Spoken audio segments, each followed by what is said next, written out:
नमस्कार, प्रणाम, हर हर महादेव। मित्रों, कैसे हैं आप लोग? आशा करता हूं कि आप लोग अच्छे से होंगे। हमारे भोजपुरी के चहेते सुपरस्टार नीलकमल जी का कल एक कांवर गीत रिलीज हो रहा है। यह सॉन्ग बहुत ही ज़बरदस्त बवाल सॉन्ग है, झक्का सॉन्ग है, शानदार सॉन्ग है, सुपर सॉन्ग है। इस सॉन्ग का टाइटल है चला भौजी धीरे धीरे। ज़बरदस्त सॉन्ग है, देवर और भौजाई का मैटर है। यह सॉन्ग कल सुबह 7 बजे एंगल म्यूजिक से रिलीज होगा।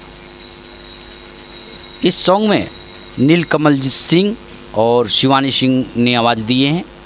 ज़बरदस्त शानदार सॉन्ग है। इस सॉन्ग का राइटर आशुतोष तिवारी जी हैं। इस सॉन्ग का म्यूजिक आर्या शर्मा जी ने दिया है और इस सॉन्ग का डायरेक्टर पवन पाल जी हैं। बड़ा ही मनमोहक सॉन्ग है, ज़बरदस्त सॉन्ग है।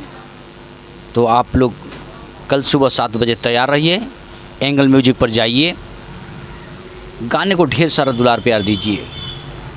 और साथ ही अगर आप मेरे चैनल पर नए हैं तो हमें भी दुलार प्यार दीजिए, ताकि हमेशा हम आपके साथ बने रहें। जय भोजपुरी, जय बिहार।